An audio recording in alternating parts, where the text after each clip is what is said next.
Sobat Kairos yang dikasihi Tuhan Yesus, renungan kita pada hari ini tertulis dari kitab Yehezkiel 20 ayat 41. Beginilah firman Tuhan. Seperti kepada persembahan yang harum, aku berkenan kepadamu pada waktu aku mengeluarkan kamu dari tengah bangsa-bangsa dan mengumpulkan kamu dari negeri-negeri di mana kamu berserak. Dan aku akan menunjukkan kekudusanku kepadamu di hadapan bangsa-bangsa. Demikian firman Tuhan. Sobat Kairos, sejak manusia jatuh ke dalam dosa, maka sejak saat itu pula manusia telah kehilangan kemuliaan Allah. Kehilangan kemuliaan Allah menunjuk kepada putusnya relasi manusia dengan Allah. Manusia menjadi musuh Allah karena dosa. Dosa menyebabkan damai sejahtera hilang dari hidup manusia. Dosa menyebabkan kejahatan mendominasi kehidupan manusia. Dosa telah merampas sukacita dari hidup manusia. Dosa menimbulkan ketakutan. Dosa membuat semua berkat dari Allah menjadi hilang.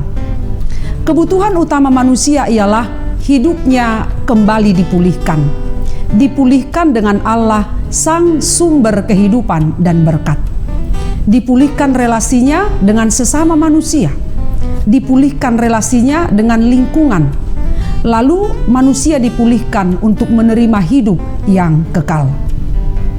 Allah sendirilah yang berinisiatif untuk memulihkan keadaan manusia. Allah juga yang berkarya untuk melaksanakan pemulihan bagi hidup manusia. Yesus datang ke dalam dunia untuk mencari dan menyelamatkan manusia berdosa. Yesus sudah melakukan karya penyelamatan itu secara sempurna, sekali untuk selama-lamanya.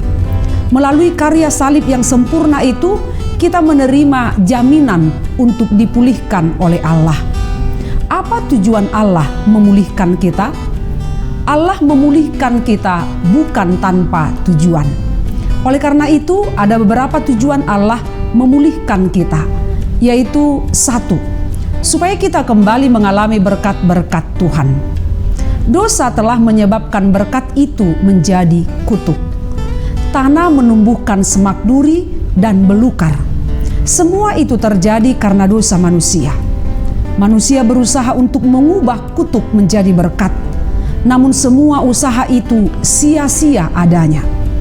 Kita harus percaya bahwa di dalam Tuhan ada berkat, ada pertolongan, kesembuhan, dan juga pemulihan di segala aspek kehidupan kita.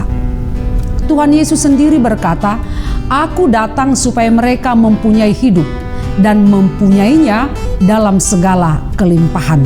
Yohanes 10 ayat 10b. Sobat Kairos, kutipan firman Tuhan di atas menegaskan bahwa kita datang dalam kesadaran akan dosa-dosa kita dan tersungkur di hadapan Tuhan, lalu mengakui semua dosa dan kejahatan kita, berdoa memohon pengampunan, pemulihan, belas kasihan, berkat, perkenanan Tuhan, maka Allah pasti memulihkan keadaan kita. Allah mengubah kutuk menjadi berkat bagi kita. Yang kedua, supaya kita kembali percaya akan janji-janji Tuhan. Dosa membuat manusia menjadi ragu, khawatir, tidak percaya kepada Tuhan, dan mencari solusi kepada yang bukan Tuhan. Dosa membuat manusia mengandalkan diri sendiri dan kepada sesamanya. Ketika Allah memulihkan kita, maka kita kembali kepada kepercayaan diri semula, yaitu kita percaya kepada Allah yang sudah berjanji. Allah yang berjanji kepada kita, pastilah Dia menggenapi janjinya kepada kita. Inilah tujuan Allah memulihkan hidup kita. Tujuan yang ketiga, supaya kita bebas dari belenggu iblis. Setelah manusia jatuh ke dalam dosa, maka manusia dikuasai dan dibelenggu oleh kuasa iblis. Iblis membohongi manusia bahwa Allah tidak lagi mengasihinya. Allah sudah meninggalkan manusia. Iblis memenjarakan manusia melalui strateginya yang jitu. Strateginya yang jitu yaitu manusia dibuatnya untuk selalu ragu terhadap Allah dan janji-janjinya.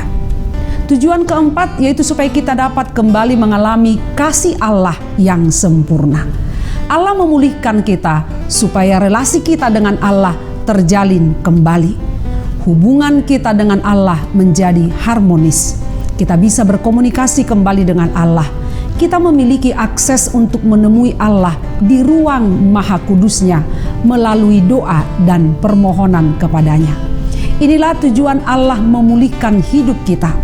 Maka marilah terus menjaga hubungan kita dengan Tuhan agar kita selalu layak di hadapannya. Amin.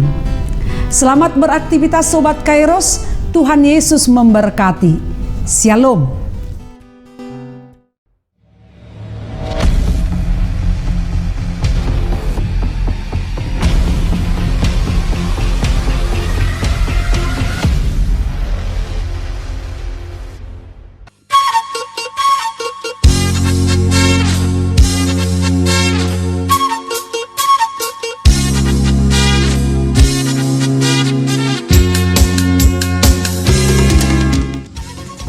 HKBP dalam orientasi pelayanannya di tahun 2022 menetapkannya sebagai tahun kesehatian. Seluruh program pelayanan menjadi pengejawantahan tema besar tahun kesehatian berdasarkan Filipi 2 ayat 2. Sempurnakanlah sukacitaku dengan ini. Hendaklah kamu sehati sepikir dalam satu kasih, satu jiwa, satu tujuan. Dan subtema mewujudkan kesehatian dan kesetiakawanan bagi gereja, masyarakat, dan bangsa. HKBP Distrik 8 DKI Jakarta melalui Panitia Tahun Kesehatian telah melaksanakan berbagai program unggulan yang tepat guna dan tepat sasaran. Seluruh lini pelayanan gereja, baik pelayan tabisan dan non-tabisan, seluruh lapisan anggota jemaat lintas kategorial, kaum disabilitas, dan bahkan lintas agama dan lintas kepercayaan telah disentuh dan digerakkan menuju kesehatian. Maka sebagai ungkapan syukur kepada Tuhan Yesus Kristus Sang Raja Gereja, dan sebagai wujud apresiasi penuh kepada kontribusi dan keterlibatan seluruh warga jemaat, maka HKBP Distrik 8 DKI Jakarta akan mengadakan ibadah dan perayaan puncak tahun kesehatian HKBP tahun 2022. Ibadah dan perayaan puncak tahun kesehatian HKBP Distrik 8 DKI Jakarta akan diadakan pada hari Senin 14 November tahun 2022 mulai pukul 17 waktu Indonesia bagian Barat, bertempat di Sopo Bolon, Gedung Sopo Marpikir HKBP. Rangkaian ibadah dan perayaan puncak akan dilayani dan dipimpin oleh Opue Purus HKBP, Pendeta Dr. Robinson Butar-Butar, dan dimeriahkan oleh artis Batak Nasional Victor Hutawarat. Seluruh rangkaian kegiatan ibadah dan perayaan akan ditayangkan secara langsung atau live streaming melalui kanal YouTube New Kairos TV Official. Dengan kerendahan hati kami mengajak kita sekalian untuk berpartisipasi, mendukung dan mendoakan agar ibadah dan perayaan ini berjalan dengan baik demi kemuliaan Tuhan. Tuhan Yesus memberkati kita. Horas, horas, horas.